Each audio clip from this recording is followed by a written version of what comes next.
Jésus. Est-ce que quelqu'un est dans la joie ce matin? Est-ce que quelqu'un est dans la joie ce matin? Est-ce que quelqu'un est dans la joie ce matin? La Bible dit, réjouissez-vous toujours dans le Seigneur.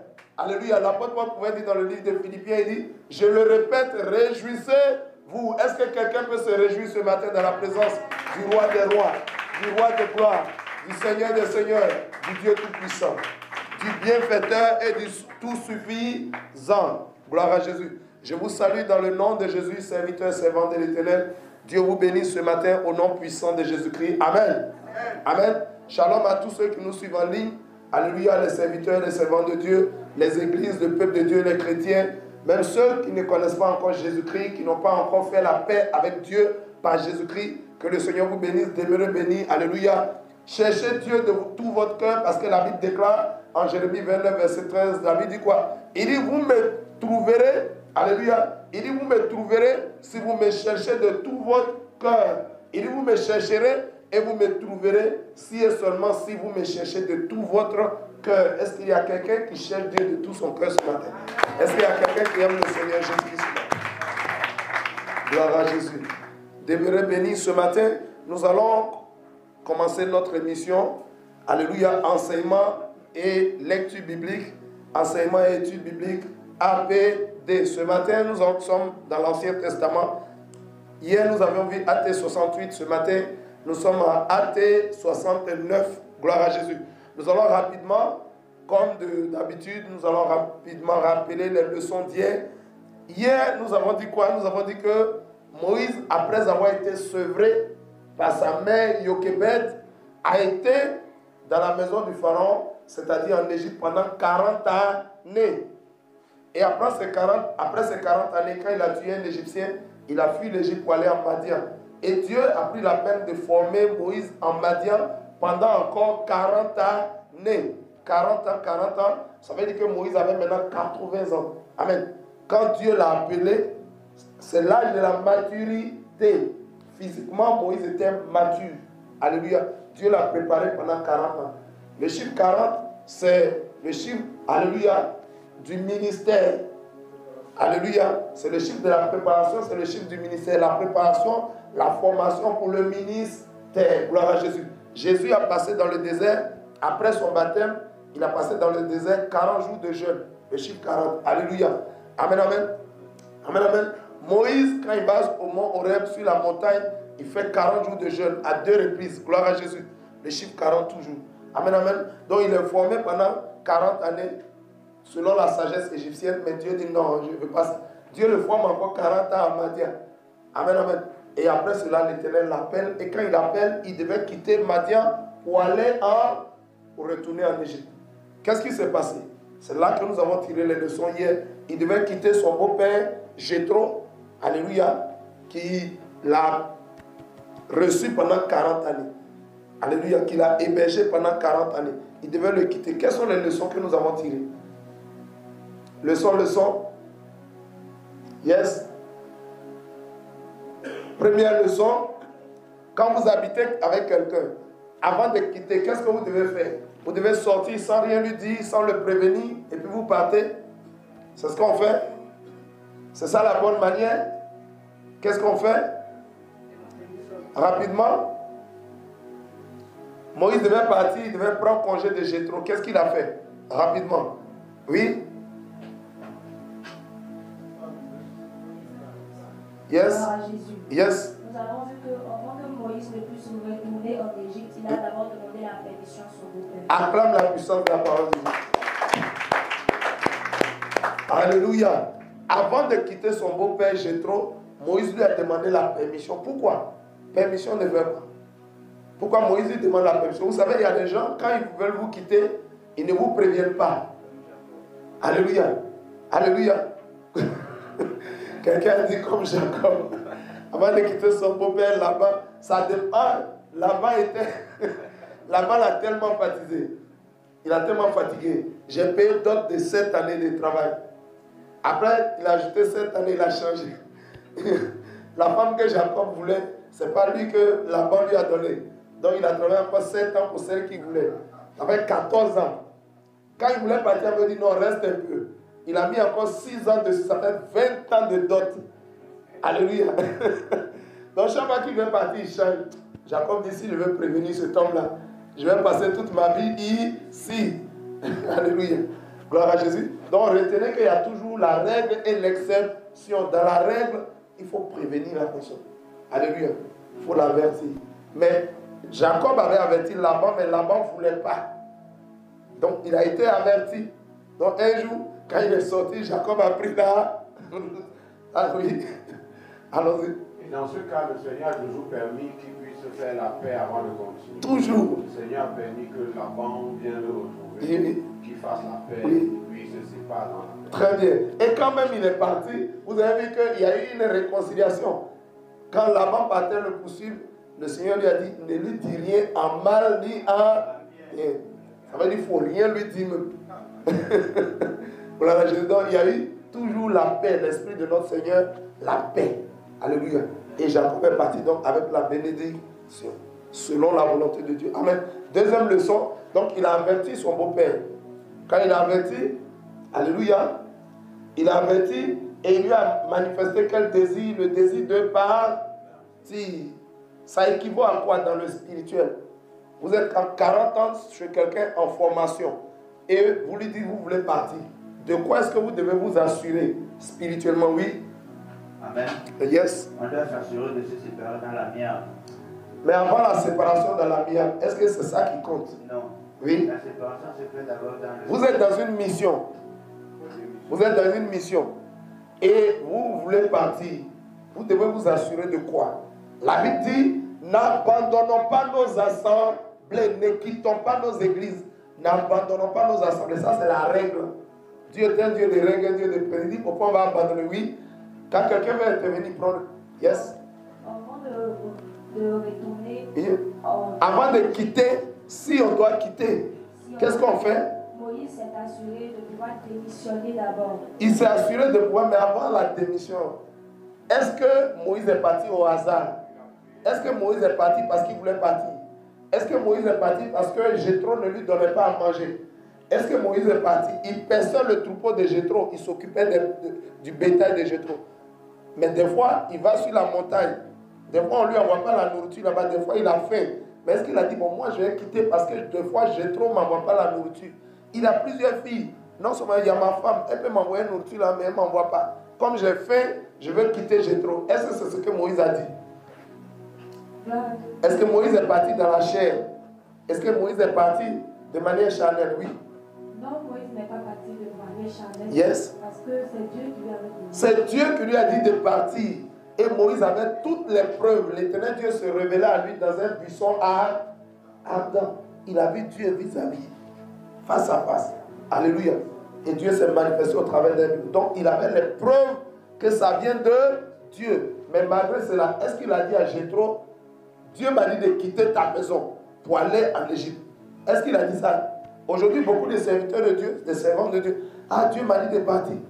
Ainsi parle l'Éternel. L'Éternel dit de quitter la mission. L'Éternel dit de quitter l'église. L'Éternel dit de partir. La plupart du temps, ça ne vient pas de Dieu. Ça vient des émotions. Alléluia. Alléluia. Ça vient des fantasmes. Alléluia. Pour un oui ou pour un non, Dieu dit de partir. Tu as dit c'est Dieu qui t'a dit de venir. Maintenant, tu dis encore Dieu t'a dit de partir. Dieu dit une chose et puis son contraire. Est-ce que Dieu dit une chose et son contraire? Non. Donc Moïse a été prudent. Malgré qu'il a les preuves que Dieu lui a dit de quitter, il n'a pas dit à Jéthro que l'Éternel Dieu me dit de quitter. Parce qu'on ne sait jamais. Tu peux penser que c'est Dieu qui te dit de quitter, pourtant ça ne vient pas de Dieu. Ça va faire quoi? C'est comme tu es en train de mentir sur Dieu. Est-ce qu'on peut mentir sur Dieu? Est-ce que quelqu'un peut mentir sur Dieu? Est-ce que Dieu est une plaisanterie? Est-ce qu'on peut jouer avec Dieu? Vous dites non, Dieu m'a dit de quitter. Si tu mens sur Dieu, tu vas répondre de ça. Si tu veux partir, tu peux partir. Mais ne dis pas à Dieu, ne dis pas Dieu m'a dit de partir. Dans ce cas, tu es en train de mentir sur Dieu. Dieu n'est pas une plaisanterie. Dieu est un Dieu redoutable. La Bible dit ce qu'un homme aura semé, il le moissonnera. Amen. On ne ment pas sur Dieu. On ne dit pas Dieu m'a dit de partir. Si Dieu ne t'a pas dit de partir, tu as un problème avec Dieu. Amen, amen. Donc, pour être sage, Moïse a préféré, malgré que lui, il avait les preuves, Il dit, je m'en vais parce que mes frères sont en Égypte. Je m'en vais voir s'ils sont toujours en bonne santé. C'est mieux. On leur dit, Dieu m'a... Si tu mens sur Dieu, c'est pas... Est-ce que quelqu'un reçoit ce que je suis en train de dire? Il y a des gens qui s'amusent avec Dieu. Non, Dieu me dit de quitter. Pourtant, toi-même, tu sais du fond de ton cœur que ça ne vient pas de Dieu. Tu sais que ce n'est pas Dieu qui t'a dit de partir. Tu pouvais tout simplement partir sans mentir sur Dieu. Mais celui qui ment sur Dieu, il a un compte à rendre. Celui qui ment sur Dieu, alléluia, il va répondre de ses actes. Dieu n'est pas notre camarade. Alléluia. Dieu n'est pas notre petit ami. Il n'est pas notre camarade. Pour que nous mentions sur lui. Moïse a dit, ah, je m'en vais voir si mes frères sont là-bas. C'est pas mieux. C'est pas mieux. On ne sait jamais. Tu dis, tu as eu son, tu dis, tu as eu révélation. Sois sage. Alléluia. Le mieux, c'est de ne pas quitter. Mais si on a, et que tu veux vraiment quitter, il faut dire, bon, je veux partir pour me débrouiller. Je veux voir si je peux aller. Amen. Mais ne dis pas, Dieu m'a dit. La plupart des serviteurs disent, Dieu m'a dit de quitter. Pourtant, ce n'est pas la vérité. On ne ment pas sur Dieu. La Bible dit en Nombre 23, verset 19, car Dieu n'est pas un homme pour mentir, ni fils d'un homme pour se repentir. Dieu n'est pas un homme pour mentir. Donc l'homme fait quoi? L'homme ment. L'homme a l'habitude de mentir. L'homme ment souvent. Gloire à Jésus. Amen. Si tu veux mentir, il faut mentir, mais il ne faut pas mentir sur Dieu. Parce que Dieu n'est pas notre camarade. Gloire à Jésus. Dieu est tout puissant. Il est le créateur de l'univers. Alléluia. Nous devons craindre Dieu et ne pas mentir sur lui. Autre leçon, rapidement. Gloire à Dieu. Yes. Nous avons aussi dit que lorsque Moïse partait, il a pris sa femme et son fils. D'accord. Voilà. Donc, première leçon, Moïse a pris la peine de prévenir Jéthro. Amen. Deuxièmement, Moïse avait l'assurance que c'est Dieu qui lui dit de quitter. Troisième leçon, quand il a eu l'assurance, il est venu prendre congé avec Jéthro. Alléluia. Amen, amen. Et quand il a pris congé, quatrième leçon, alléluia, il a démissionné. Il a dit à Jéthro, je m'en vais. Ce qui veut dire que j'étais en train de paître ton bétail, tes brebis. Mais je t'informe en même temps que je ne pourrai plus faire ce travail-là. Dieu a une autre mission. Amen. Je ne pourrai plus m'occuper de tes brebis. Trouve quelqu'un pour le faire. Il a démissionné. Spirituellement, on ne quitte jamais. Si tu crois que Dieu t'a dit de quitter, il faut toujours démissionner. Spirituellement. Sinon, quelque chose va te suivre. Et cette chose n'est pas bonne. Alléluia. Si tu es dans une mission, tu as des tâches, on t'a donné des fonctions. Si tu crois que Dieu t'a vraiment dit de partir, quoi que l'Éternel Dieu dise, n'abandonnons pas nos assemblées. Si tu crois véritablement cela, si tu as l'assurance, il faut prendre la peine de démissionner de chaque poste, alléluia, de chaque charge que tu accomplissais là. Il faut dire, je ne fais plus ça, je ne fais plus ça, je ne fais plus ça. Je démissionne. Vous pouvez mettre quelqu'un d'autre. Si vous l'avez fait, c'est très bon spirituellement. Mais si vous ne l'avez pas fait, si vous partez comme ça, sans démissionner, dans le spirituel, vous risquez d'être accompagné par quelque chose qui n'est pas bon. Une sorte de malédiction risque de vous suivre là-bas. Gloire à Jésus. Amen, amen. Quelqu'un comprend le monde spirituel, quelqu'un comprend le spirituel, acclame la puissance de la parole de Dieu, c'est qui comprend. Dans la quatrième leçon, nous devons prendre la peine de démissionner de chaque poste. Si tu es là-bas et ta femme, alléluia, toi tu démissionnes de tout ce que tu faisais. Ta femme démissionne de tout ce qu'elle faisait là-bas. Tes enfants démissionnent de tout ce qu'ils faisaient là-bas. Maintenant, le cas des simples fidèles qui sont dans la communauté, dans une mission, mais qui n'ont pas de charge en tant que tels. Tu dois aussi informer pour dire, je ne suis plus là-bas. Alléluia. Amen, amen. Tu dois informer avant de partir. Cinquième leçon. On a dit cinquième leçon, oui. La servante de Dieu a dit ça tout à l'heure. Cinquième leçon. Est-ce que Moïse a pris les autres filles de Jéthro pour partir? Est-ce qu'il a pris d'autres personnes pour partir? Non. Il est parti avec qui? Avec sa femme. Avec sa femme et ses deux fils. Alléluia. Gershon et Eliezer. C'est les deux qui les partis. Amen, amen. Il n'a pas pris les autres filles de Jéthro pour dire, vous et j'ai marié vos soeurs, suivez-moi. Quittons ici cette mission, quittons cette église et ramassez tout le peuple de Dieu pour partir avec eux. Tu viens dans une mission, tu es venu avec ta Bible. le jour où tu t'en vas, tu prends ta Bible pour partir. En principe, tu ne dois pas partir. Mais si tu tiens à ça, tu es venu avec ta Bible, tu t'en vas avec ta Bible. Mais tu es venu avec la Bible et tu ramasses tout le fidèle. Moïse n'a pas fait ça. Il a pris uniquement ce que Dieu lui a donné. Amen. Sa femme et ses 2 fils. Spirituellement, il n'a pas pris le fils de Jéthro, tout ça. Ça veut dire quoi? Quand tu es vraiment décidé à quitter, il faut partir seul. Il ne faut pas venir prendre une soeur, la marier, puis partir avec elle. Alléluia. Il ne faut pas venir prendre il ne faut pas venir prendre le fidèle, puis partir avec eux. Quelqu'un comprend le spirituel? Amen, amen. Amen, amen. Acclame le Seigneur si tu comprends. Gloire à Jésus. Donc on ne quitte pas avec tout. C'est rattaché à quelque chose qui n'est pas bon. Il y a des gens qui sont comme ça. Ils viennent dans une mission, ils prennent les soeurs, ils prennent les gens, ils ramassent tout le monde, et puis ça va.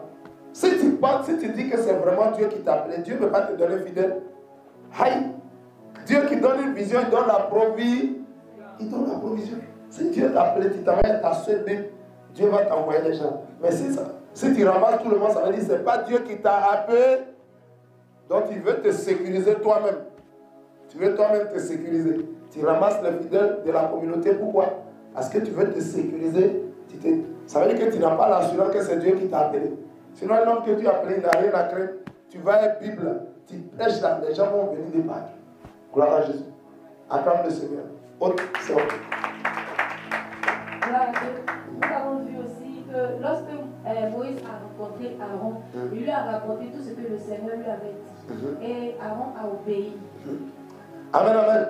Tu dis non, c'est le Seigneur qui m'a parlé. Mais est-ce que c'est à toi seul que le Seigneur parle? Si le Seigneur te parle, il peut aussi parler au leader. Amen.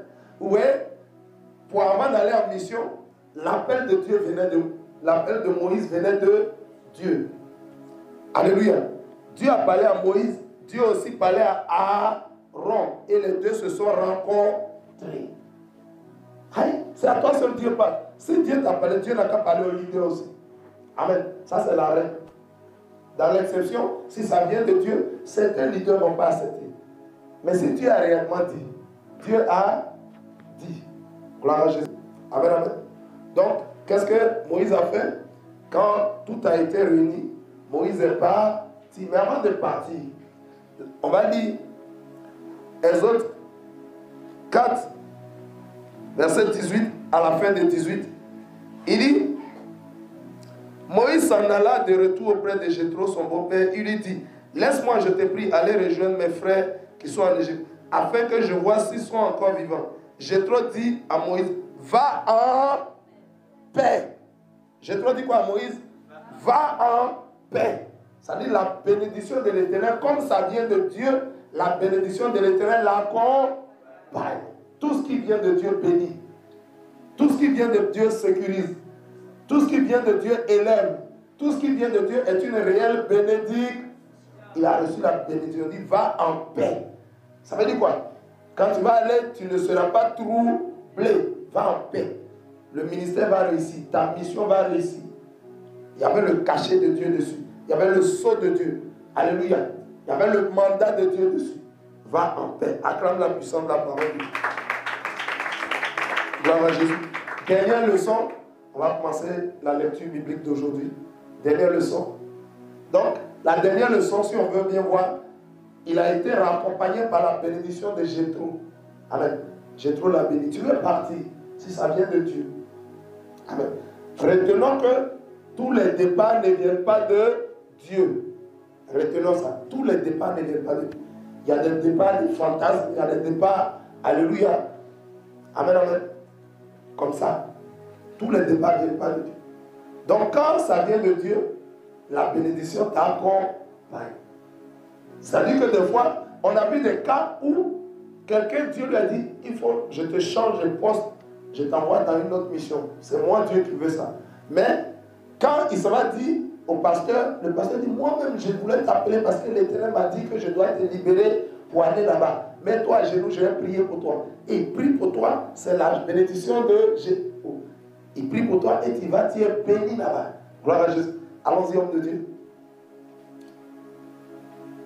En fait, il y a une leçon aussi que j'ai tirée personnellement de ce passage. D'accord, allons-y. Le fait que Dieu a appelé Moïse, Dieu lui a parlé face à face, l'a envoyé. Mais Moïse avait dans sa maison le péché. Et Dieu, malgré qu'il avait le péché, ça n'a pas empêché que Dieu l'envoie quand même. Mais il a fallu qu'il règle ce péché avant de continuer dans la marche avec Dieu. Et j'ai compris que ce n'est pas parce que nous, on a écouté Dieu, on a reçu une vision claire de Dieu, que ça veut dire qu'on est en parfaite harmonie avec Dieu. Il faut se rassurer d'obéir à la parole de Dieu avant de faire le ministère pour lequel il nous a appelés. Amen. Je crois que hier, on a tiré cette leçon. Peut-être les serviteurs de Dieu ne sont pas venus dessus, mais hier, on a aussi tiré. Vous ne vous souvenez pas? Quand on a dit, quand Dieu lui dit, il faut partir, la Bible dit dans le verset 24, dans le verset 24, Dieu dit quoi? Pendant le voyage, l'Éternel Dieu attaqua Moïse et voulut le faire mourir. Donc on a tiré cette leçon, mais voilà, amen. Donc vous êtes revenus dessus. Donc on a dit quoi? On a dit que Moïse avait été appelé, mais il y avait un problème spirituel qui devait régler. Et on a lu Genèse 17, verset 10 à 14. Alléluia. Où on a dit que Dieu a institué. On avait dit même que Moïse vient de qui? Moïse vient de Amram. Amram vient de qui? Amram vient de Kéat. On a dit Kéat vient de qui? Kéat vient de Lévi. Lévi vient de qui? Lévi vient de Jacob. Jacob vient de qui? De Isaac. Isaac vient de qui? Abraham. Dieu a dit, toi, Abraham et ses descendants auront ça dans leur chair, cette alliance, le signe de l'alliance. C'est la circoncision. Et malgré que Moïse descende d'Abraham, Moïse n'avait pas encore circoncis ses enfants. Et en chemin, pendant le voyage, Dieu l'attaqua. Pourquoi Dieu ne laisse pas qu'il arrive en Égypte pour l'attaquer? Et c'est en chemin qu'il l'attaque. Tu ne peux pas aller faire délivrance de quelqu'un pendant que toi-même tu as un problème spirituel. L'Égypte, c'est le symbole du monde. Donc, c'est comme si Moïse allait pour délivrer le peuple hébreu. Mais lui-même, il a un problème spirituel. Tu ne peux pas aller délivrer quelqu'un. Et on a dit hier en leçon, alléluia, pour apporter la lumière à quelqu'un, toi-même, il faut être lumière. Ne peut communiquer la lumière que celui qui est lumière. Mais si tu es ténèbres, tu ne peux pas communiquer la lumière. Et on a pris l'exemple de 7 fils de Séva qui ont voulu chasser des esprits méchants au nom de Jésus que Paul prêche. Les esprits ont dit quoi aux 7 fils de Séva? Vous-même, vous avez un problème spirituel. Bandit ne chasse pas bandit. Brigand n'arrête pas brigand. C'est policier qui arrête brigand. Alléluia. Donc, ils ont dit aux 7 fils de Séva, nous, on connaît Jésus. On sait qui est Paul, mais vous, qui êtes-vous? Les esprits les ont corrigés sérieusement, ils ont fui et ils étaient blessés. Donc, pour être délivré quelqu'un, c'est pourquoi vous voyez spirituellement certaines personnes, certains serviteurs, ils prient pour quelqu'un, et puis la nuit, les démons le chicotent. Tu t'as prié pour quelqu'un pour faire sa délivrance. La nuit, les démons viennent te frayer, les démons viennent te poursuivre. Si quelqu'un essaie de prier pour quelqu'un pour faire sa délivrance, puis la nuit, lui-même, il est poursuivi par les bœufs, il est poursuivi par les serpents, poursuivi par les chiens. Ça veut dire que toi-même, tu as un problème de délivrance. Spirituellement. Amen. Quiconque, n'importe quel serviteur de Dieu qui prie pour une personne et la nuit, il a des représailles, ça veut dire qu'il a besoin de délivrance. C'est pourquoi nous avons dit tout le monde doit passer nécessairement par la délivrance. Moïse allait en Égypte pour faire la délivrance du peuple d'Israël. Mais Dieu lui a dit, attention, tu as un pro. Il faut que toi-même tu sois délivré. Amen. Et c'est quand Moïse a réglé le problème spirituel que le voyage que Dieu l'a laissé. Allons-y, homme de Dieu. Je voulais aussi tirer une leçon. Très bien. Nous avons vu que Dieu a appelé Moïse en mendiant. Acclame le Seigneur. Allez. Ce sont des leçons spirituelles. Dieu a appelé Moïse en mendiant. Moïse en mendiant et il lui a dit d'aller en Égypte. Parce qu'il y a des cas de situation où souvent la même ville où il avait servi pendant des années, celle-là il est souvent même dans la même rue où était son ancienne communauté.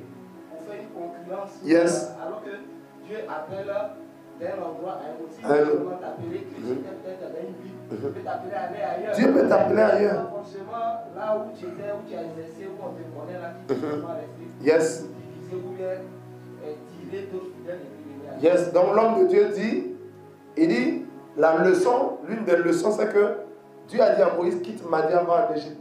C'est pour dire que le lieu du ministère, c'est Dieu qui doit en décider. Il y a des personnes, quand on dit, tu vas aller à Ouragayo, tu vas aller à Goïtapla, tu vas aller à Iri. Il dit, ah, Seigneur, est-ce que je ne peux pas aller en France pour servir? Est-ce que je ne peux pas aller aux États-Unis? C'est aux États-Unis seulement il y a les âmes perdues. Amen. Il y a âmes perdues partout. Alléluia. Ah, Seigneur, moi j'ai allé au village. Village, il n'y a pas les âmes de Jésus là-bas. Gloire à Jésus. Amen, amen. Nous sommes des serviteurs, nous sommes prêts à aller partout. Ce n'est pas nous qui choisissons où nous devons exercer, c'est Dieu qui choisit. Et puis qui te dit que tu ne peux pas commencer à Goïtapla et puis sortir quelque part là-bas. Amen. Amen, amen. C'est Dieu seul qui en décide. Dieu a dit à Moïse, quitte Madian, va en Égypte. Ça veut dire quoi la leçon? C'est Dieu qui nous dit où on doit servir. Et comme Dieu ne descend pas du ciel pour venir nous parler, alléluia, il a établi un leader qui est son représentant sur la terre. C'est ce leader-là qui a été dit, toi pasteur, je t'envoie ici. Ah papa, Dieu ne m'a pas convaincu, et je ne suis pas convaincu. On l'a dit, tout ce qui n'est pas le fruit de conviction est péché. Donc c'est toi-même qui dois choisir le représentant, l'homme de Dieu. Le point de Dieu est là. Il dit, va ici. Tu dis, oui, j'ai compris, je m'en vais. Alléluia. Il dit, va dans tel village, je m'en vais. Il dit, va là, je m'en vais. Ah, il y a aussi des armes là-bas. Amen, amen. Tout ça, ça fait partie de la formation. Alléluia. Dans la formation, on passe en Égypte, on passe en Madian, on passe dans le désert. Tout ça, c'est la formation. En Égypte, en Madian, dans le désert, tout ça, c'est la formation. Gloire à Jésus. Amen, amen. Amen, amen. On allait dans au début, on allait dans les villages. Moi, je vous ai dit que j'ai été serviteur dans les villages. Alléluia. Il y a des villages où il n'y a pas l'eau potable. Quand tu es pasteur, j'ai été pasteur dans les lieux comme ça, dans les villages. Quand tu es pasteur, quand tu veux boire de l'eau, les villageois t'envoient l'eau. Quand ils regardent la couleur de l'eau, là, tu as envie de parler en langue. Hein? L'eau a une couleur rougeâtre. Donc tu sais que ça n'a pas été filtré. Mais tu as dit, moi je ne bois pas ça. Tu vas faire quoi? Tu vas les frustrer. Tu es obligé de prendre, tu pries et puis tu bois ça. Il y a des villages où il n'y a pas de toilettes correctes. Amen. Quand tu vas à l'autre toilette, on dit, ah, papa, ah, tu veux, faut rentrer dans brousse là. Aïe! Il n'y a pas WC. Non, on ne peut pas ici, là, il n'y a pas WC. Rentre dans la forêt. Rentre dans la forêt. Alléluia. Tout ça, c'est la formation. Puisque eux tous, quand ils veulent aller aux toilettes, ils vont dans la forêt. Maintenant, toi, tu vas aller, toi, tu cherches le WC. On dit, papa, va dans la forêt. Et puis, eux tous, ils t'accompagnent. Quand j'étais passé là-bas, tout le monde m'accompagne. Les restaurants des jeunes, les restaurants des hommes. Aïe, je m'en vais dans un lieu secret. Vous tous, vous êtes derrière moi. Donc, tout le monde sait que papa, ça va là-bas. On m'accompagne, on m'escorte. Et il reste là, je rentre dans la brousse. Quand je dis j'ai soif, on m'envoie de l'eau. L'eau qu'on envoie, si tu as mis la couleur là, tu n'as plus soif. Tu n'as plus, la soif est partie. C'est ça l'œuvre de Dieu. Amen. Amen, amen. Tu peux commencer là-bas, mais tu ne vas pas rester là-bas toujours. Alléluia. Amen, amen. Un moment, Dieu va te faire sortir et continuer l'œuvre. Gloire à Jésus. Acclame la puissance de la parole. Donc nous retenons comme dernière leçon, tout ça c'est la formation, suivez très bien. C'est-à-dire, vous voulez servir, mais ce n'est pas vous qui en décidez. Vous vous abandonnez dans la main du Seigneur. Et comme le Seigneur ne descend pas comme ça, il a mis un représentant qui est le leader, le responsable de la mission. Amen. Et le responsable, Dieu lui dit, amène tel ici, amène tel là, amène tel là. Il ne faut pas discuter, il ne faut pas se plaindre, il ne faut pas murmurer. Il faut se soumettre, il faut obéir. Parce que c'est Dieu qui parle. Si c'est au village, tu vas au village. Alléluia. Amen, amen. Nous, votre dévotier, on a fait tout ça. Amen, amen. Quand vous nous voyez, c'est parce que Dieu nous a éprouvés, nous a fait passer par tout ça. On ne s'est jamais plaint. Dans les moustiques, tu dors à Abidjan ici, sur un lit de 3 places. Tu arrives là-bas, on dit, papa, voici ta couchette. On met une natte là, sur le sol. Amen. Voilà une natte. Quand tu te rappelles de ton lit 3 places où tu dors. Mais tu es là pour servir Dieu. Alléluia. Que quelqu'un acclame la puissance de la parole de Dieu. Tu ne vas pas aller en mission puis chercher le confort. Chercher le luxe. Ah, je vais bien dormir. Alléluia. Ça, c'est le début du ministère. Tu dois apprendre, alléluia, à être formé. Dieu nous forme dans les difficultés. Où est les forces de l'ordre, les militaires? Est-ce qu'on les forme dans le climatiseur? on les envoie en brousse. Alléluia, ils passent dans l'eau, ils passent dans la forêt, les lianes, dans les difficultés. Toute formation est faite dans la difficulté. N'est-ce pas, tu viens former dans le confort. Ce n'est pas comme ça que Dieu nous forme. Amen. Si quelqu'un comprend qu'il acclame la puissance de la parole, la formation est toujours dans les difficultés. Mais un jour, la formation va finir. Alléluia. Amen, amen. Et tu vas commencer à servir. Que le nom du Seigneur soit béni. Que Jésus-Christ soit glorifié. Acclame Jésus-Christ de Nazareth. Gloire à Jésus. Amen. Une autre leçon, on continue. Il y a une leçon spirituelle que nous avons vue hier. Yes. On a vu beaucoup de leçons. Hein? Le texte d'hier était bourré de leçons. C'est parce que dans le rappel, il y a certaines leçons qu'on laisse. Sinon, il y a eu beaucoup de leçons. Allons-y. On a vu que Aaron était le grand frère de Moïse. On a vu aussi cette leçon-là hier. On a vu que Aaron était le grand frère de Moïse. Vas-y. Dans le ministère, Moïse était le porteur de vision. Yes. Et Aaron n'a pas regardé son âge physique. Il s'est soumis au ministère de Moïse. Quand Dieu donnait des ordres à Moïse, là il disait Aaron faisait. Ce n'est pas des paroles pour dire, moi je suis ton grand frère, pourquoi toi tu me donnes les ordres? Souvent dans le ministère de nos jours, ça nous fatigue. Yes. Quand les gens ils sont sous quelqu'un qui est moins âgé que eux, et ils ne voient pas le ministère, ils voient leur âge physique. Amen. Amen.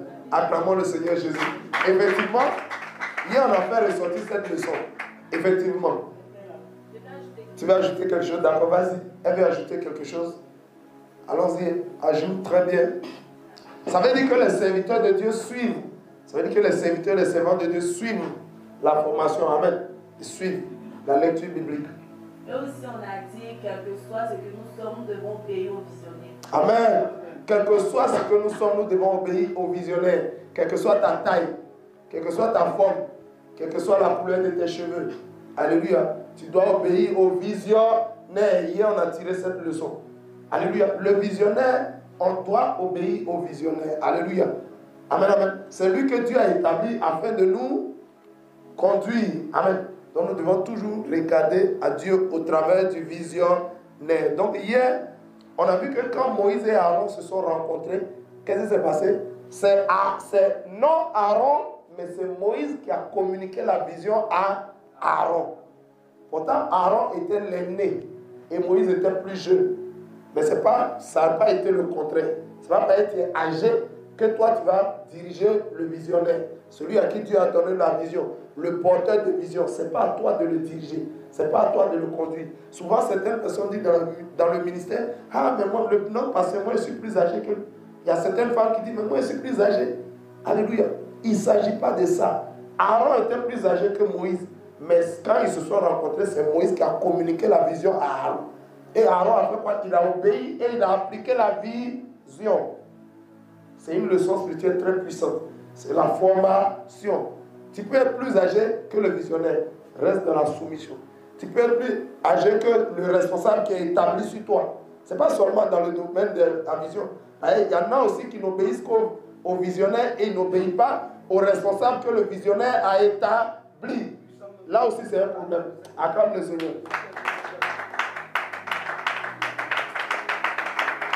Il y a certains aussi qui sont là et ils n'obéissent qu'au visionnaire. Mais en réalité, ils n'obéissent pas au visionnaire. Si toi tu es là, tu dis, ah, c'est le visionnaire, le porteur, c'est lui que moi, tout ce qu'il dit, c'est ça, je fais, c'est bon. Mais lui aussi, il nomme des responsables. Il faut aussi leur obéir. Mais si tu n'obéis qu'au visionnaire, en fait, en réalité, tu n'obéis pas au visionnaire.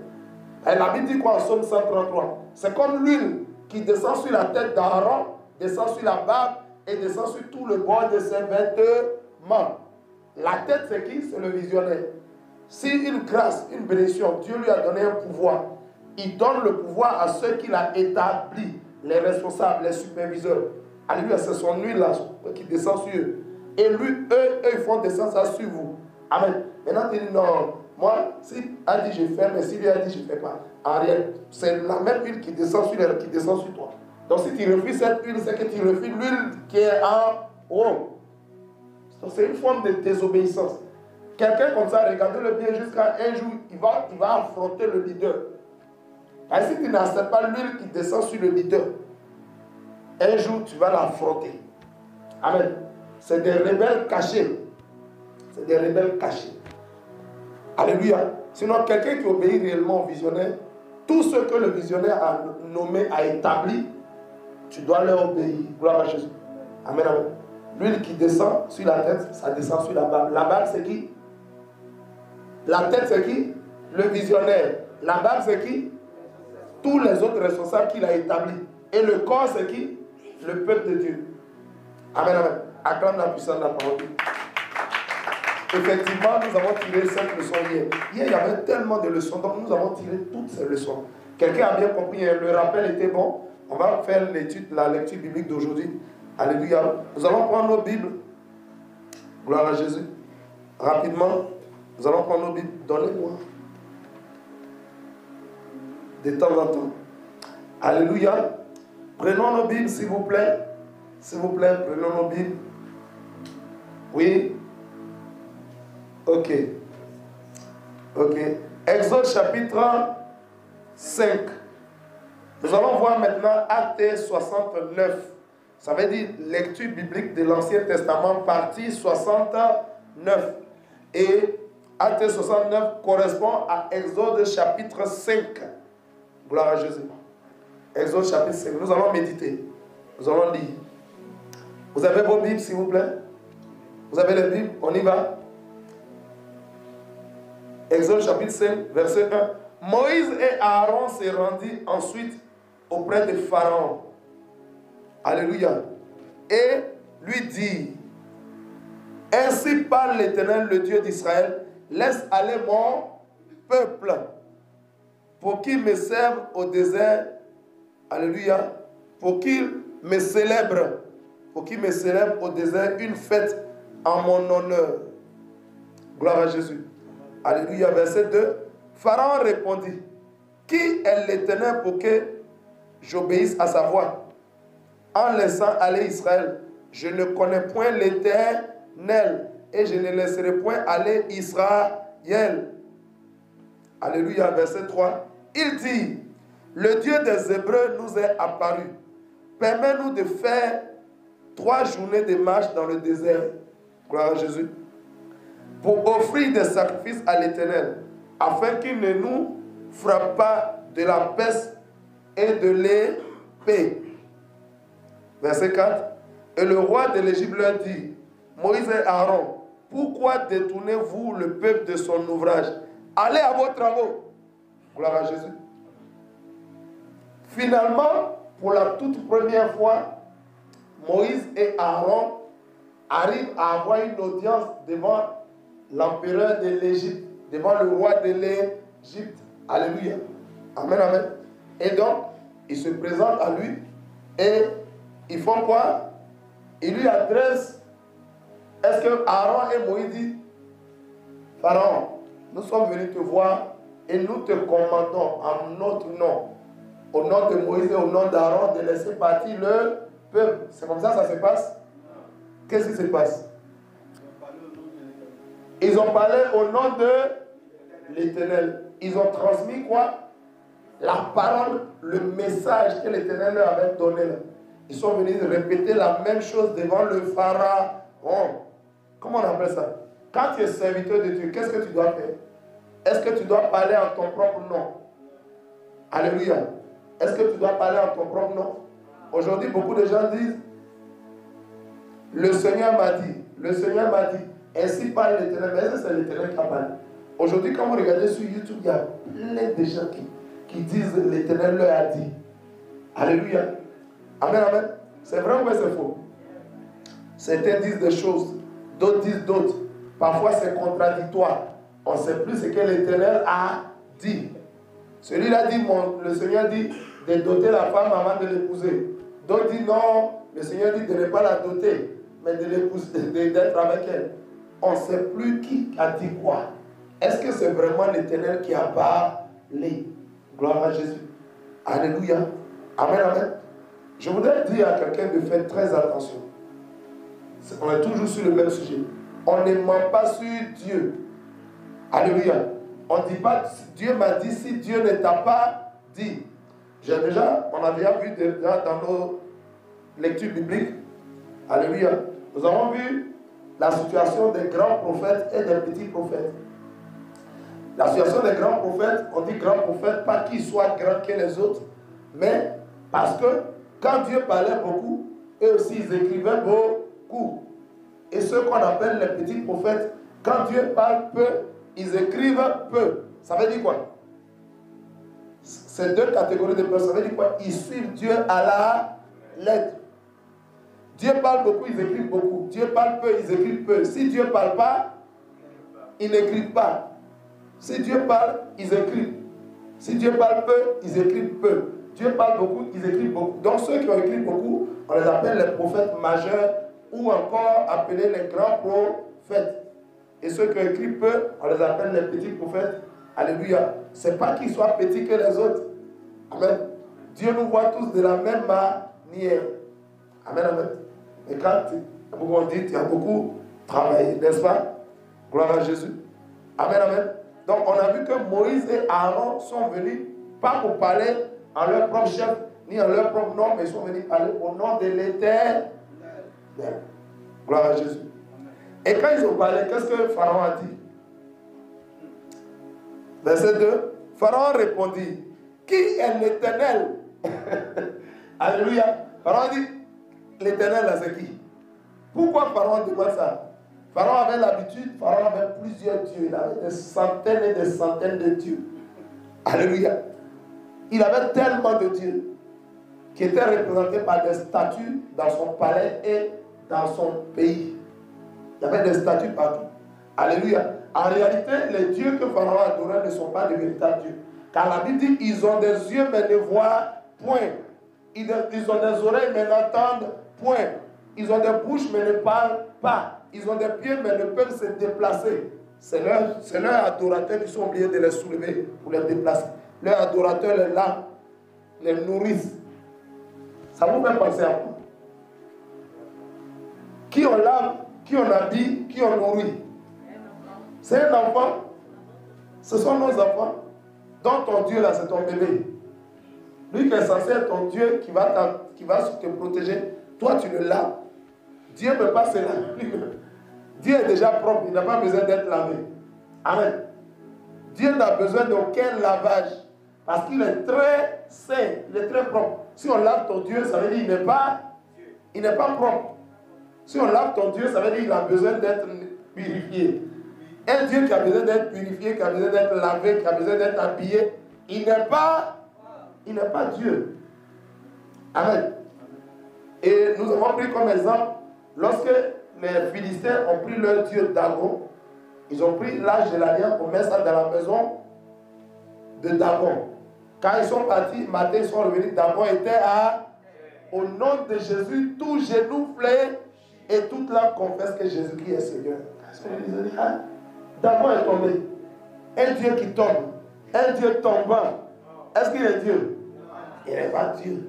Alléluia. Ils ont soulevé Dagon. Ils ont essayé de le soulever, de le faire arrêter. Quand ils sont partis, ils sont revenus le lendemain. Dagon est encore tombé. Quand ils viennent maintenant, Dagon est tombé. Dieu dit, c'est vrai, il est fait tomber. Il a le découpé, vous allez voir qui je suis. Alléluia. Dagon était cassé, la tête est quittée. Les jambes sont coupées, les mains. Ils sont allés prendre colle pour coller leur Dieu. Un Dieu qu'on colle, qu'on raccommode. Alléluia. Et donc, Dieu dit d'accord. Il a foudroyé Dagon. Quand ils sont arrivés, et ils ont commencé à avoir des maladies partout. On dirait depuis que le Dieu d'Israël est venu ici, là, on a des problèmes. Pourquoi Dieu ne peut pas habiter à Dagon? Là où Dagon est, on met Dieu là-bas. Parce que Dieu représente la lumière. Dieu est lumière. Dagon était ténèbres. La lumière et les ténèbres ne peuvent cohabiter. Ça ne peut pas marcher. Depuis Genèse 1, verset 4, la Bible dit quoi? Dieu sépara la lumière des ténèbres. Genèse 1, verset 4, Dieu sépara. Depuis le commencement, Dieu a séparé lumière et ténèbres. Les deux ne peuvent plus habiter ensemble. Vous voyez, quand vous entrez dans une pièce où il fait noir, dès que vous allumez le contact, vous rentrez dans une pièce, dans une chambre où il fait noir, dès que vous mettez le contact, en combien de mois, en combien d'années, la lumière vient? Instantanément, à l'instant, immédiatement, la lumière vient. Et quand la lumière vient, est-ce que les ténèbres sont toujours là? Dès que la lumière apparaît, les ténèbres s'éclipsent. Ça veut dire que les deux ne peuvent plus cohabiter. Ils ne peuvent pas cohabiter. Pourquoi? Ils ne sont pas la même chose. La Bible dit, qu'y a-t-il de commun entre Christ et Bélial? Il y a quelle camaraderie entre les deux? Il n'y a pas amitié entre Saint-Esprit et les démons. Gloire à Jésus. Si l'un vient, les autres doivent partir. Acclame la puissance de la parole. Un Dieu qu'on lave, un Dieu qu'on habille. Alléluia. Le Seigneur Jésus-Christ de la nuit que nous adorons, il n'est pas une image. Il n'est pas une statue. Il est un Dieu tout-puissant. Il a dit, ne me représentez pas.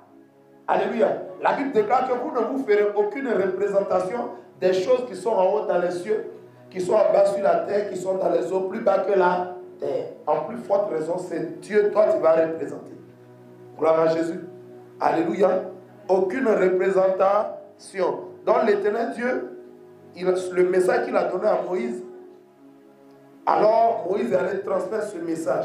Et Pharaon répond. Il dit, qui est l'Éternel? Pharaon connaissait plusieurs démons, mais il ne connaissait pas l'Éternel, le véritable Dieu. Il ne connaissait pas Jésus-Christ de Nazareth. Pharaon ne connaissait pas le Seigneur de l'univers, Jésus-Christ de Nazareth. Alléluia. Il dit, qui est l'Éternel? Quand quelqu'un, pour que je lui obéisse, alléluia. Quand quelqu'un dit, qui est l'Éternel? Pour que je lui obéisse, l'Éternel doit faire quoi? Vous envoyez votre garçon, votre enfant à la boutique. Vous envoyez votre enfant à la boutique. Va dire au boutiquier que c'est papa qui t'a envoyé. L'enfant arrive là-bas, le boutiquier dit, je ne connais pas ton papa. Allez, dégage. Qu'est-ce qui doit se passer? Le papa doit faire quoi? Oui. Le papa doit se présenter. Puisque tu dis que tu ne me connais pas, il faut que je me révèle à toi. Il faut que je me présente à toi. Pharaon a eu un problème. Dieu envoie quelqu'un et dit, je ne le connais pas, ton Dieu là. Il faut que Dieu se montre à lui. Alléluia. Amen, amen. Est-ce qu'il est prêt pour accueillir l'Éternel? L'Éternel est manifesté par la lumière. Toi, tu es ténèbres. Tu dis que tu ne me connais pas. Quand je vais venir, c'est pourquoi la Bible dit à Jean, alléluia, Jean 1, à partir du verset 10, la Bible dit quoi? La Bible dit que la lumière est venue vers les siens, mais les siens ne l'ont point reçu. Alléluia. Mais à tous ceux qui l'ont reçu, la parole de Dieu leur donne le pouvoir de devenir des enfants de... C'est comme, c'est représenté ici, tous ceux qui ne connaissent pas le Seigneur et ceux qui connaissent le Seigneur. Les pasteurs enseignent la parole de Dieu à ceux qui connaissent le Seigneur. Mais ils vont aussi évangéliser ceux qui ne connaissent pas Dieu. Quelle attitude peut se passer là? La personne peut accepter Jésus et croire et devenir un enfant de Dieu, comme la personne peut rejeter Jésus. Quand le message a été donné à Pharaon, Pharaon a rejeté. Il dit, qui est l'Éternel? Je ne le connais pas. Je ne veux pas lui obéir même. Je ne veux même pas savoir qui il est. Gloire à Jésus. Il fallait que Dieu se révèle à lui. Quelqu'un comprend la parole de Dieu? Amen, amen. Amen, amen. Et nous étions au verset 4. Le roi d'Égypte leur dit, Moïse et Aaron, pourquoi détournez-vous le peuple de son ouvrage? Allez à vos travaux. Pharaon les chasse. Pourquoi? Pourquoi Pharaon les chasse? Pharaon ne croyait. Est-ce que Pharaon croyait au message qu'il lui a donné? Non seulement il ne connaît pas l'Éternel, mais il ne croit pas. Alléluia. Comme aujourd'hui, il y a certaines personnes à qui tu vas annoncer l'évangile, ils ne croient pas, mais ils te chassent. Ils ont rejeté quoi? Ils ont rejeté leur salut. Ils ont rejeté leur vie éternelle. Gloire à Jésus. Vous voyez que Pharaon a rejeté le message de Dieu. Si tu rejettes le message de Dieu, la Bible dit quoi? En 1 Thessaloniciens chapitre 4 verset 8. On va lire ça rapidement. 1 Thessaloniciens chapitre 4 verset 8. Nous allons lire cela. Gloire à Jésus. Prenons nos Bibles rapidement. Quelqu'un va lire. 1 Thessaloniciens chapitre 4 verset 8. Oui. Hein? Bon, quelqu'un d'autre va lire. 1 Thessaloniciens chapitre 4 verset 8. Rapidement.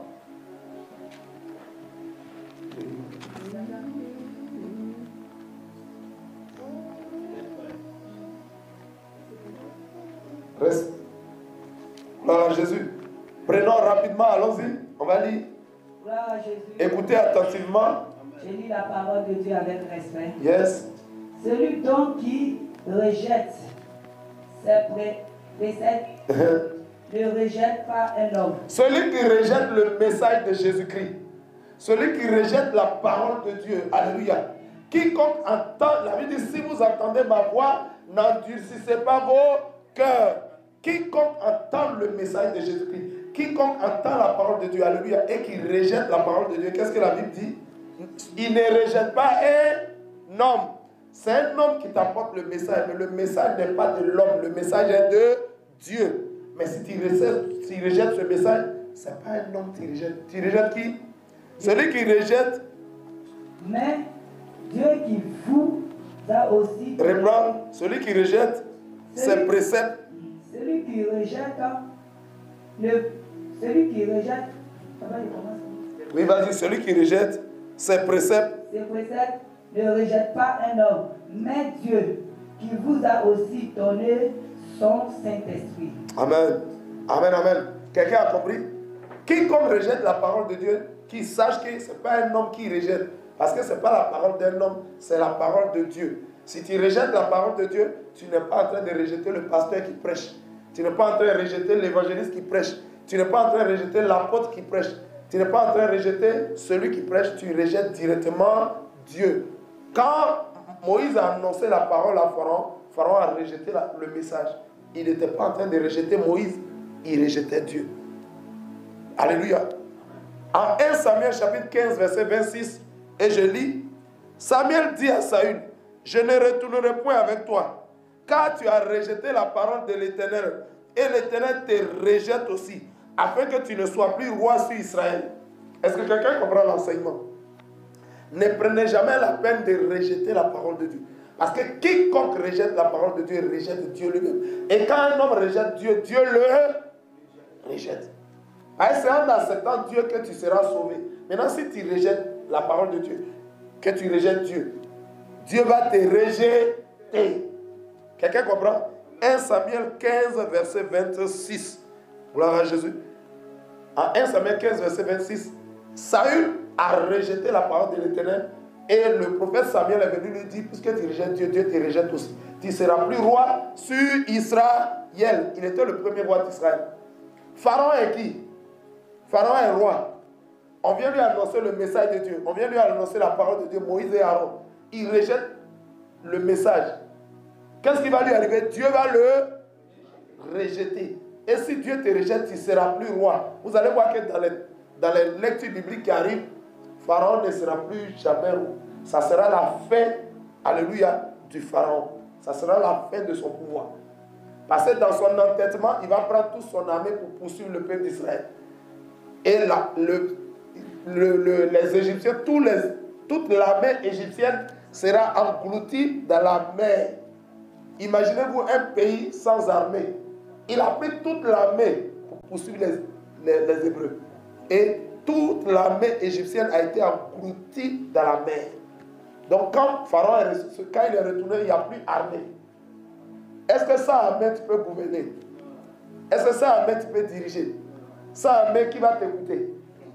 Alléluia. Qui va t'obéir? Et donc Pharaon a perdu le pouvoir. Acclame la puissance de la parole. Saül aussi a rejeté Dieu et Dieu l'a rejeté. Dieu dit tu ne seras plus roi. Je vous en prie, ne prenez jamais le risque de rejeter la parole de Dieu. Quand vous savez que cette parole est authentique, quand vous savez que c'est vraiment Dieu qui a parlé, quand vous savez que c'est réellement l'Éternel Dieu qui a parlé, quand vous savez que c'est Jésus-Christ, véritablement ça vient de Jésus, alléluia, et que le message est authentique, et que l'interprétation est correcte, ne rejetez pas la parole de Dieu. Amen. Amen, amen. Il y a des interprétations qui sont fausses. Et quand l'interprétation est fausse, ce n'est pas la volonté de Dieu. Mais quand tu sais que la parole vient de Dieu et que l'interprétation est correcte, c'est une interprétation spirituelle. Alléluia. Tu te dois d'obéir. Ne prends pas le risque de rejeter la parole de Dieu. Pharaon a rejeté la parole de Dieu. Qui est l'Éternel pour que je lui obéisse? L'Éternel va bientôt se montrer à Pharaon. Acclame la puissance de la parole. Et Pharaon les accuse, il dit, il dit, retournez à vos travaux. Verset 5. Pharaon dit, alléluia, voici, ce peuple est maintenant nombreux dans le pays. Et vous lui feriez interrompre ses travaux. Et ce jour même, Pharaon donna ce ordre aux inspecteurs du peuple et aux commissaires. Vous ne donnerez plus comme auparavant la paille au peuple pour faire des briques, qu'ils aillent eux-mêmes se ramasser de la paille. Gloire à Jésus. Vous leur imposerez néanmoins la quantité de briques qu'ils faisaient auparavant. Vous n'en retrancherez rien, car ce sont des paresseux. Voilà pourquoi ils crient en disant, allons offrir des sacrifices à notre Dieu. Gloire à Jésus. Verset 9. Que l'on charge de travail sur ces gens, qu'ils s'en occupent, et ils ne prendront plus garde à des paroles de mensonges. Gloire à Jésus. Amen. Quel est le risque? Pharaon reçoit un message et il dit le message de Dieu est mensonger. C'est-à-dire Pharaon, ça, il s'enfonçait de plus belle dans l'erreur, alléluia, et dans le danger. On lui annonce un message de Dieu, il dit ce message ne vient pas de Dieu, c'est du mensonge. Il y a des hommes qui sont comme ça. Il y a des hommes, quand les serviteurs de Dieu prêchent, ils disent oh c'est faux. Quand les serviteurs de Dieu prêchent, oh c'est pas la vérité. Alors Dieu qui est tellement bon comme ça, comment il peut envoyer les gens en enfer?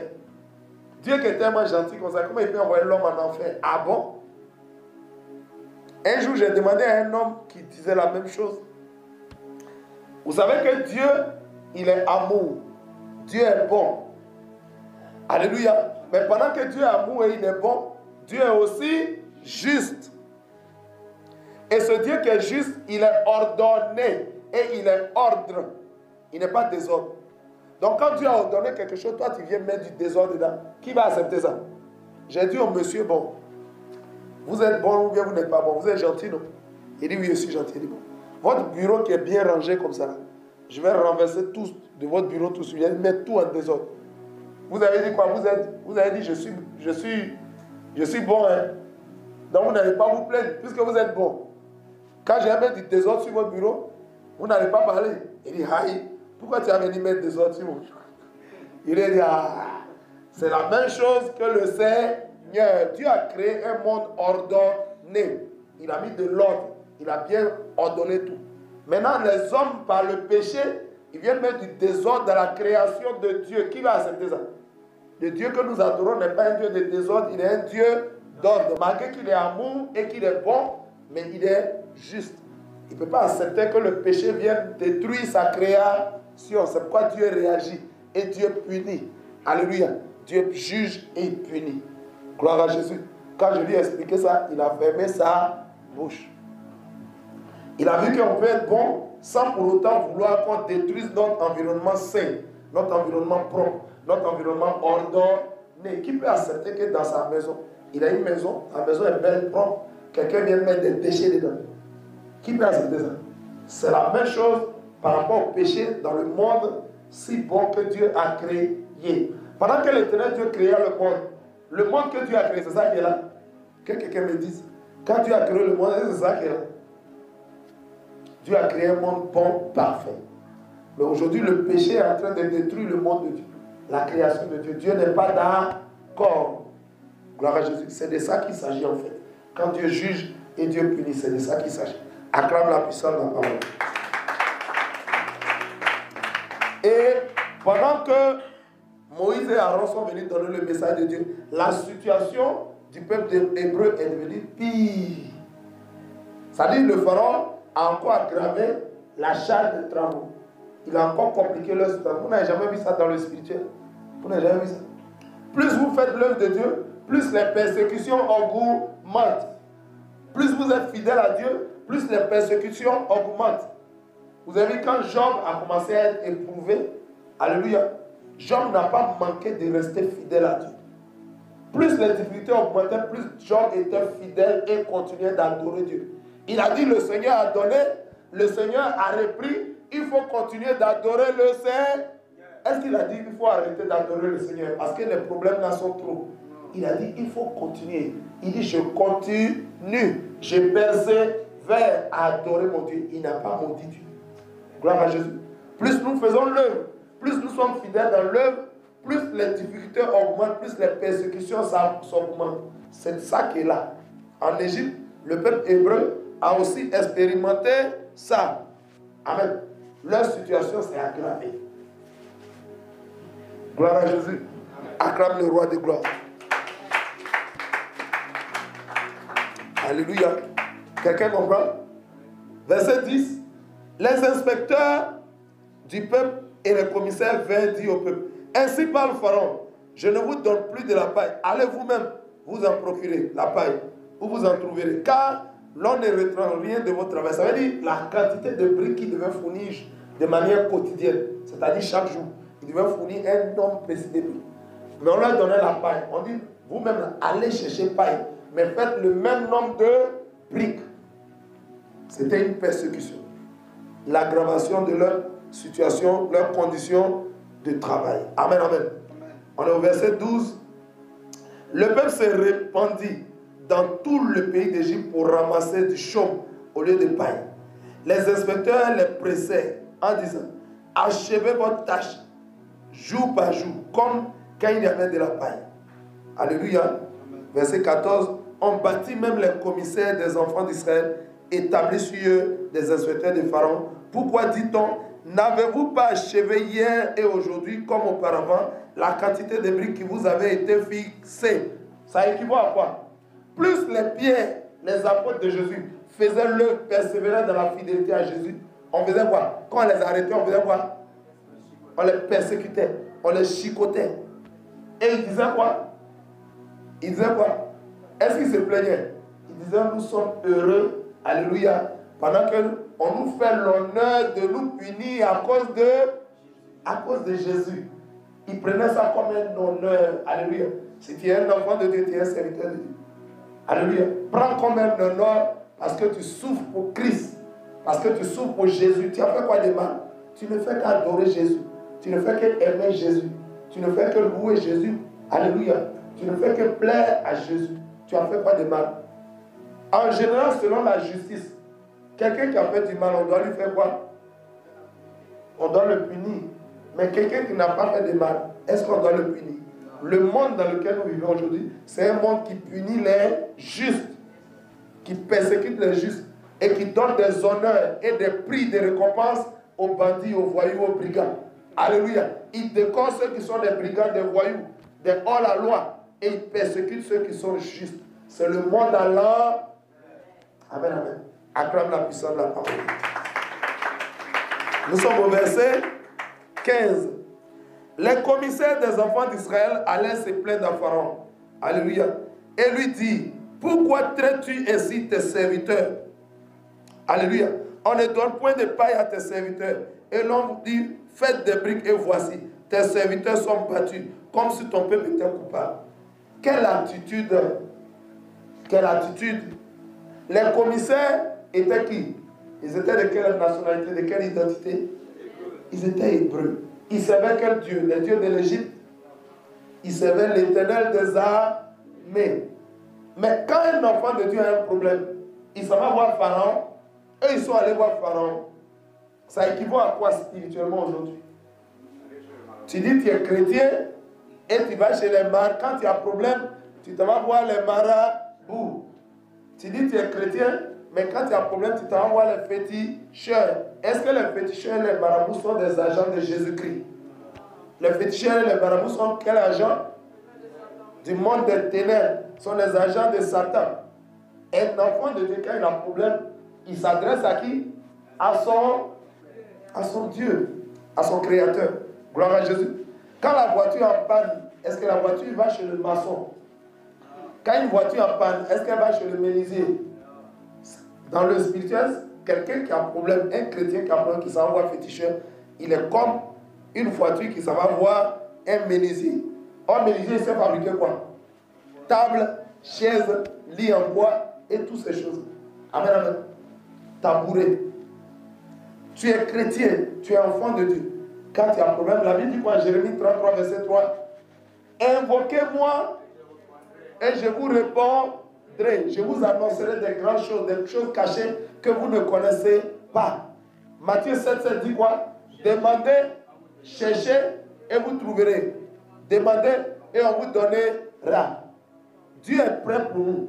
L'Éternel Dieu nous attend pour résoudre nos problèmes. Il a toutes les solutions en main. Tout ce qu'il veut, c'est que ses enfants le consultent et lui demandent son secours. Alléluia. Il est prêt pour nous.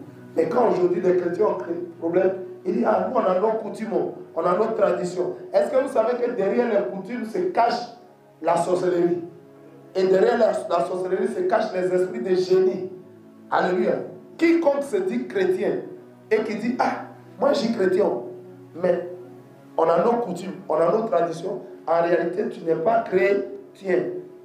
Puisque tu comptes sur des esprits de génie qui sont derrière les coutumes. Le diable dirige nos familles, le serpent essaie de diriger toutes les familles de la terre par les coutumes. Amen. Alléluia, mais derrière les coutumes, il met les esprits de génie. Si tu obéis aux coutumes, au lieu d'obéir à la parole de Dieu, tu obéis à des génies.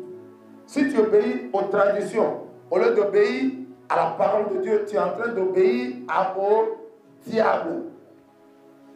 Ne te dis pas je suis chrétien, mais c'est les coutumes de mes parents. Alléluia. J'ai vu la dernière fois 3 handgriffes serviteurs de Dieu qui ont dit, ah, nous sommes chrétiens, mais c'est la coutume de nos parents. Dieu ne jugera personne avec la coutume ou la tradition de ses parents. Dieu va juger le monde avec la parole de Dieu. N'oubliez jamais ça. Tout a été créé par la parole. Tout est régi par la parole. Tout est guidé, conduit par la parole. Tout va finir par la parole.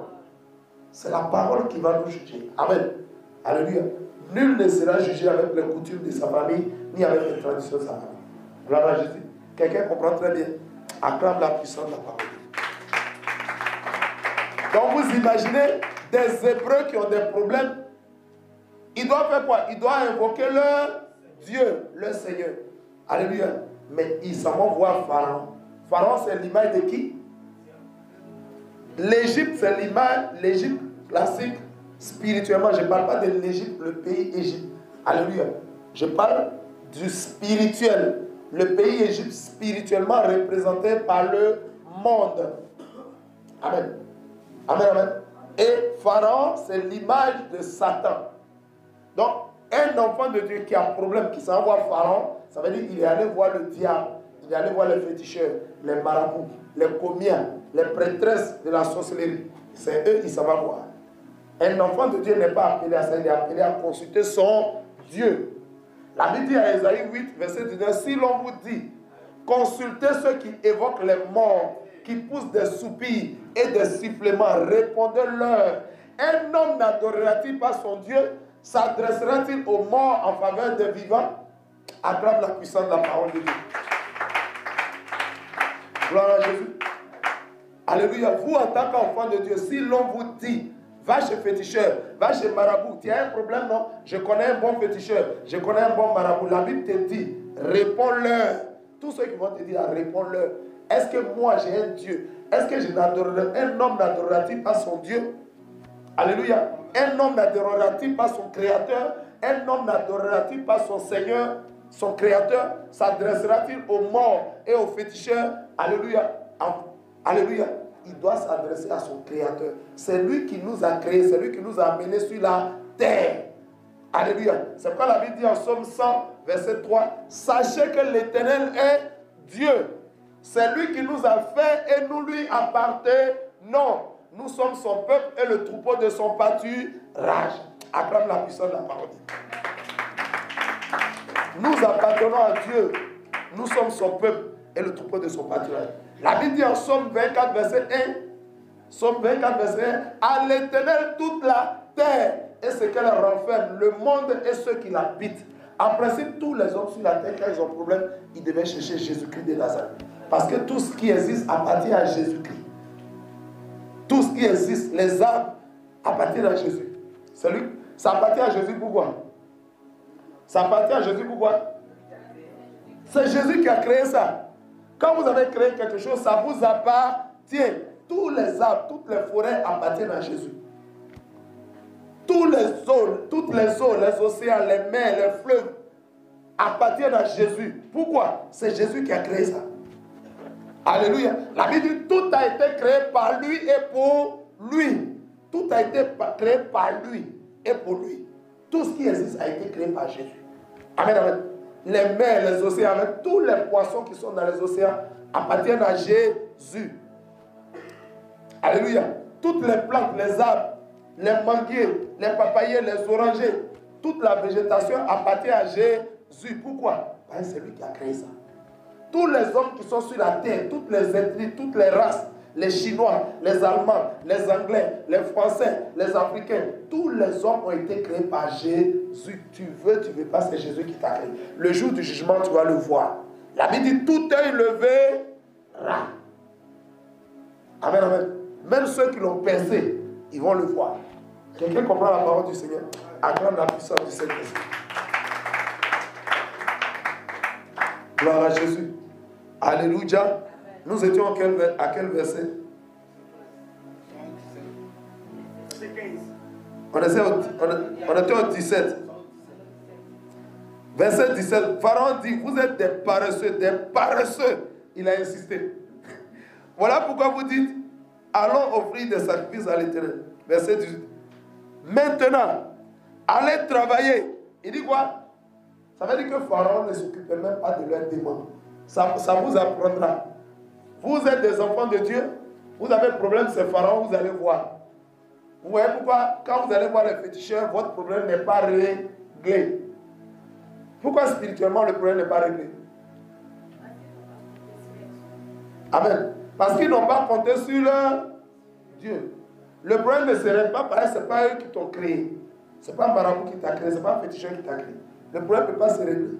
Ils n'ont pas la solution. La Bible dit que c'est Jésus qui est la solution véritable. Amen. La solution véritable. Ce n'est pas l'homme qui a la solution. C'est Jésus-Christ de Nazareth. Quelqu'un comprend? Ils sont allés voir Pharaon. Quelqu'un, une voiture qui est en panne, qui s'en va voir un menuisier, est-ce qu'elle va trouver solution? Une voiture qui est en panne, qui s'en va voir un maçon, est-ce qu'elle va trouver la solution? Quand la voiture est en panne, elle va chez le concessionnaire. C'est lui qui a fabriqué la voiture. Il a les pièces de l'échange adaptées qui conviennent. Amen. Il a les pièces qui conviennent pour réparer mieux la voiture. Gloire à Jésus. Vous voyez que le spirituel nous enseigne. Même la nature nous enseigne. Alléluia. Gloire à Jésus. Verset 19. Les commissaires des enfants d'Israël virent. Les commissaires des enfants d'Israël virent qu'on les rendait malheureux en disant, vous ne retrancherez rien de vos briques. Chaque jour, la tâche du jour. Est-ce que leur problème a été réglé? Au lieu d'aller voir Jésus, ils sont allés voir Pharaon, qui est l'image du diable. Si tu t'en vas voir, au lieu de voir ton créateur, si tu t'en vas voir ton problème ne va même pas se régler. Puis, le problème va s'empirer. Parce que quand vous allez voir un enfant de Dieu, des chrétiens ou des hommes vont voir des féticheurs, les marabouts, ils n'ont pas la solution. Ils vont vous enfoncer. Ils vont empirer votre situation. Ce n'est pas eux qui vous ont créé. C'est un peu comme vous habitez une maison et le voisin en face, alléluia, c'est l'ennemi de votre papa et l'ennemi de votre famille. Donc vous voyez l'enfant, quand il a faim, il doit voir qui? Quand un enfant a faim, il doit voir qui? Il doit voir son papa. C'est son papa qui l'a envoyé sur la terre. Tu dois voir ton papa. Tu vas toquer à la porte de ton papa, à sa chambre. Mais c'est comme un enfant, quand dans le spirituel, quand un homme a un problème, il s'envoie les féticheurs, les marabouts, ça représente un enfant qui habite avec son père, et quand il a faim, quand il a dessus, il va toquer en face chez le voisin qui est l'ennemi, qui est le pire ennemi de son père ou de la famille. Et il l'appelle papa. Papa, j'ai faim. Comme c'est toi qui m'as créé là pour venir me nourrir. Quand un enfant de Dieu ou un homme s'en va voir les féticheurs, qui sont les agents des ténèbres, c'est comme ça, le diable se moque de toi. Il dit, lui, il ne connaît pas celui qui l'a créé, c'est moi, il a appelé son papa. Viens, je vais bien te nourrir. Amen. Quand il t'appelle comme ça, c'est pour te faire quoi? C'est pour te faire du mal, se venger de ton papa. N'allez jamais voir les féticheurs. N'allez jamais voir les marabouts. Alléluia. Alléluia.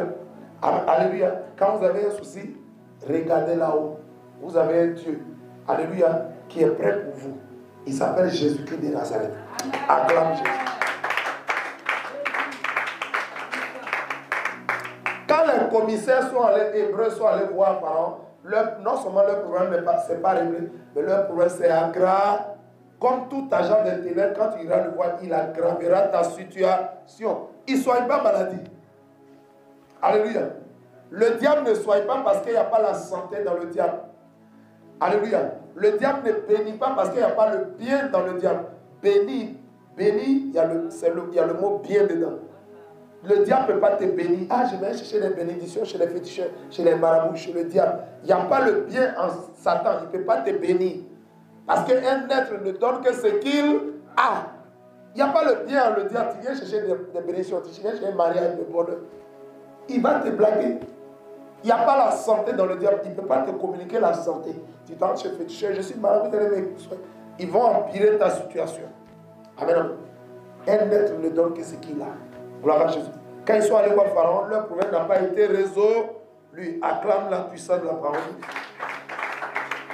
Verset 20. En sortant de chez Pharaon, ils rencontrèrent Moïse et Aaron qui les attendaient. Il leur dit, que l'Éternel vous regarde et qui juge. Vous nous avez rendus odieux à Pharaon et à ses serviteurs. Vous avez mis une épée dans leurs mains pour nous faire périr. Est-ce que c'était vrai? Non. Ils se plaignaient, ils ont trouvé Moïse.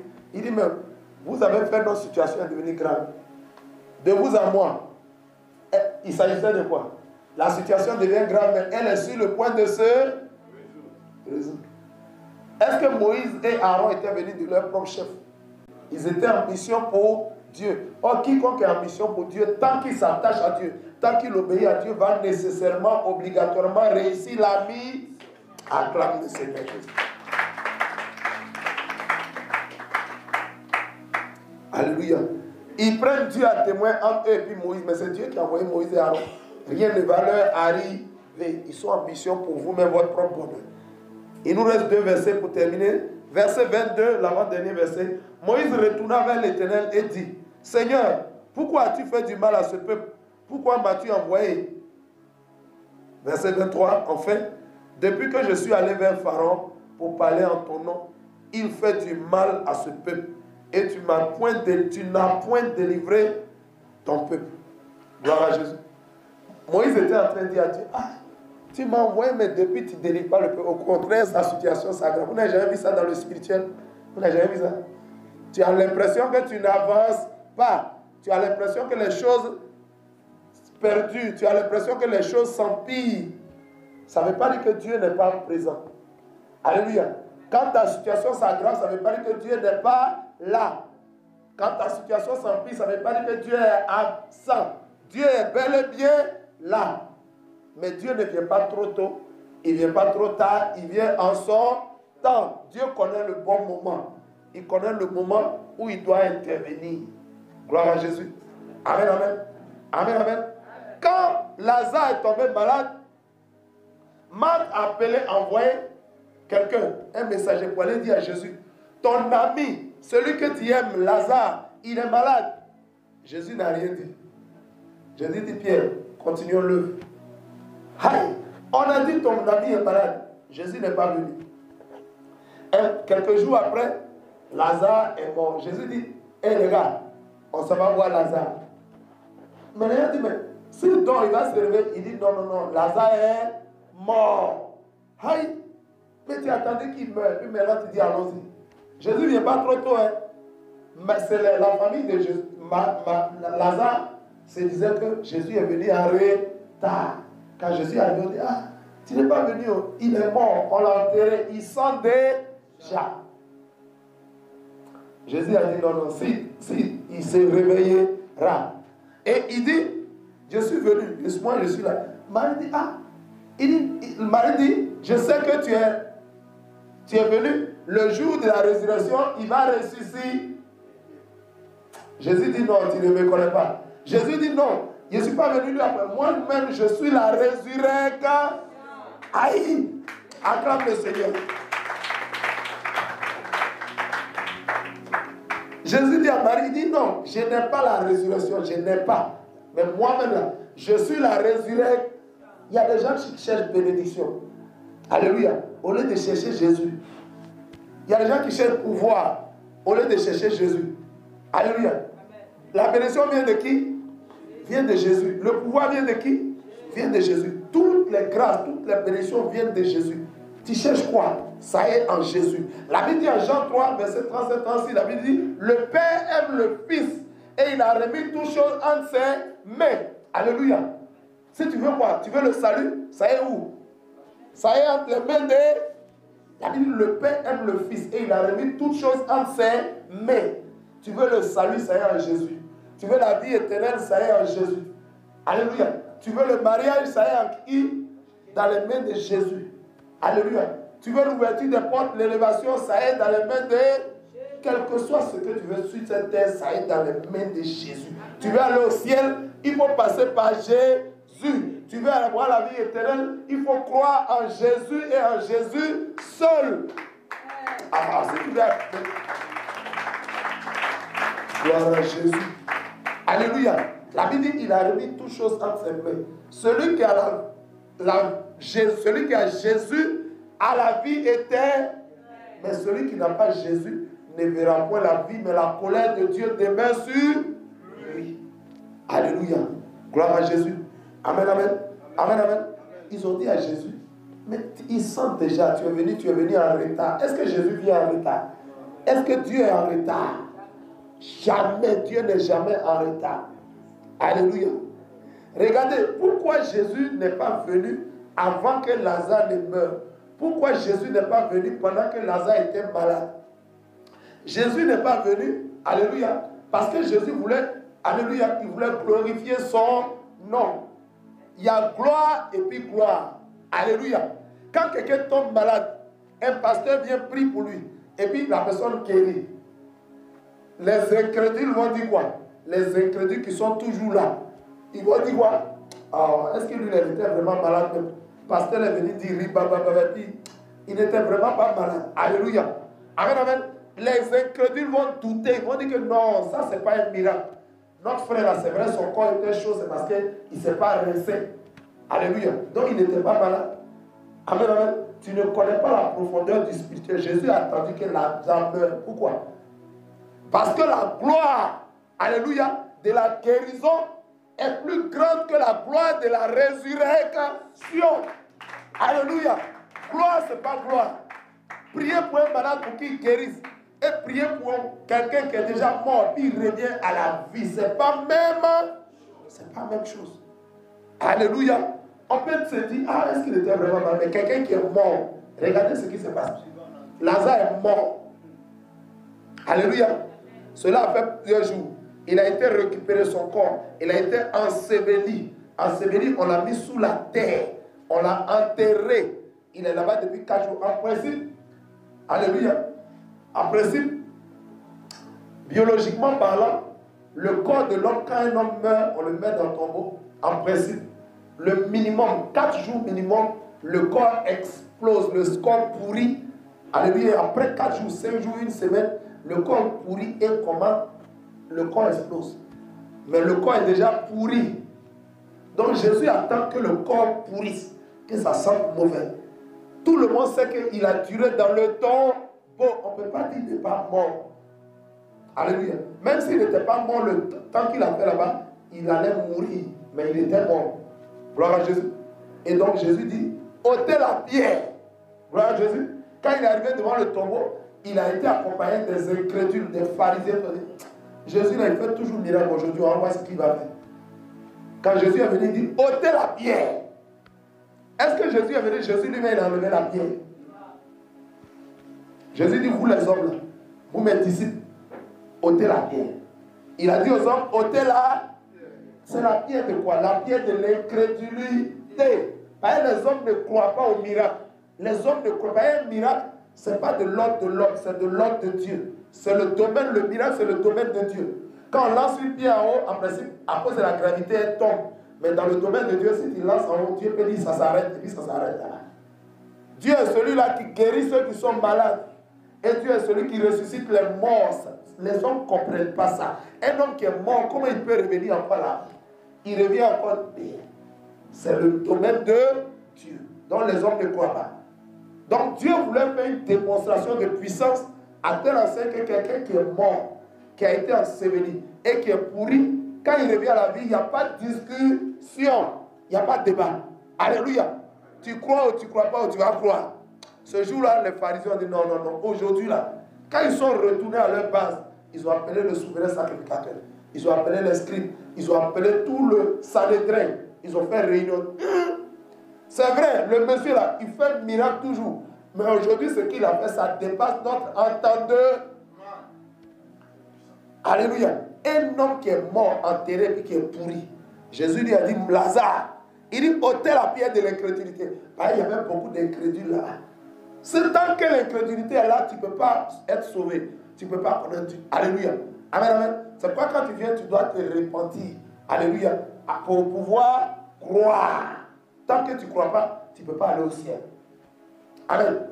Tant que tu n'as pas la foi en Jésus-Christ de Nazareth, tu ne peux pas aller au ciel. Ôtez la pierre de l'incrédulité. Quand ils ont fini d'ôter la pierre, Jésus a avancé. Et Jésus a élevé la voix. Il a prié. Il a dit, papa, ce n'est pas pour moi, mais c'est pour que ceux qui sont là croient que tu m'as envoyé. C'est pourquoi Jésus a prié. Sinon, Jésus pouvait dire tout de suite, il pouvait faire le même. Et il s'est adressé, il a dit, Lazare, sors de là. Lazare, sors de la mort. Reviens à la vie. Parce que moi, Jésus qui t'appelle, je suis la vie. Lazare, la vie t'appelle, sors. Et le mort est... Quand Jésus a dit, c'est Lazare, c'est là. Oh, si je partagerais comme ça. Lazare est sorti, mais ce n'était pas fini. Ses pieds et ses mains étaient liés de bandes. Et Jésus a commandé. Jésus a dit quoi? Il dit, déliez-le. Est-ce que quand Lazare est sorti, il était face à face à Jésus? Jésus ne pouvait pas le délier. Jésus ne pouvait pas le délier. Jésus même pouvait dire, Lazare, sors et sois délié. Alléluia. Jésus est celui-là qui nous ramène de la mort à la vie. Alléluia. Quand nous avons cru qu'il nous a sauvés, il a dit, vous mes disciples, vous mes apôtres, allez et déliez-le. Le délier, c'est la délivrance. Amen. Quand tu es venu à l'église, on t'a prêché l'évangile et que tu as accepté Jésus, que tu crois, alléluia, tu es passé de la mort à la vie. Maintenant, tu dois passer par une étape très importante qui est l'étape de la délivrance. Mais c'est l'église de Jésus-Christ qui doit prier pour la délivrance. Jésus dit, vous mon église, déliez-le et laissez-le aller. La délivrance, les prières de délivrance appartiennent à l'église. Et c'est Jésus qui délivre. Alléluia. L'église doit prier pour que Jésus nous délivre. Amen. Chacun a son rôle. Chacun a sa place. On note la pierre de l'incrédulité. Jésus te ramène à la vie et tu dois passer par la délivrance. L'église doit prier pour toi. C'est vrai ou c'est faux? Et quand tu as été délivré maintenant, tu dois commencer ta marche chrétienne. Tout le monde doit passer par la délivrance. Et quand quelqu'un ne connaît pas Jésus, il est mort. Alléluia. Toute personne qui ne connaît pas Jésus est comme morte spirituellement. Gloire à Jésus. Donc c'est pourquoi Jésus a appelé Lazare à la vie. Mais il a ordonné qu'il soit délivré des esprits démons. Gloire à Jésus. Acclame la puissance. Moïse va voir Dieu en conclusion. Moïse va voir Dieu et il lui dit, mais pourquoi tu m'as envoyé? Quand j'ai parlé en ton nom, on maltraite le peuple. Pourquoi tu m'as envoyé? Alléluia. Et l'Éternel dit à Moïse, tu verras maintenant ce que je ferai à Pharaon. Ça c'est dans le chapitre 6. On verra ça demain. Quelles sont les leçons, quels sont les personnages qu'on a étudiés aujourd'hui? On a déjà tiré les leçons dedans. Quels sont les personnages? Nous avons vu aujourd'hui qui? Moïse et Aaron. Nous avons vu qui? Pharaon. Alléluia. Nous avons vu les commissaires du peuple hébreu. Et nous avons vu aussi le peuple d'Israël. Qu'est-ce qui s'est passé? Moïse et Pharaon ont transmis un message à Dieu. Pour dire quoi? Tout homme de Dieu doit transmettre véritablement le message de Dieu et non lui-même son propre message. Amen. Quand ils ont transmis le message véritable de Dieu à Pharaon, il peut arriver que tu prêches un message véritable de Dieu, le peuple ne va pas croire. Pharaon a dit, je ne connais pas l'Éternel, je ne vais pas obéir. Amen, amen. Amen, amen. Donc cette fois, nous allons annoncer Christ, mais les gens ne croient pas. Ils ne veulent pas faire, ils ne veulent pas donner leur cœur à Jésus. Amen. Mais nous devons persévérer. Moïse est revenu encore. Ils sont revenus. Ils sont revenus. Ils sont revenus chaque fois voir Pharaon. Il ne faut pas abandonner, il faut persévérer dans l'évangélisation, dans les croisades d'évangélisation. Gloire à Jésus. Amen, amen. Autre leçon, on a vu Moïse et Aaron, on a vu aussi, on a vu qui d'autre? Pharaon. Pharaon, c'est l'image de qui? Il n'a pas Pharaon, c'est l'image de tous ceux à qui on annonce Christ et qui restent endurcis.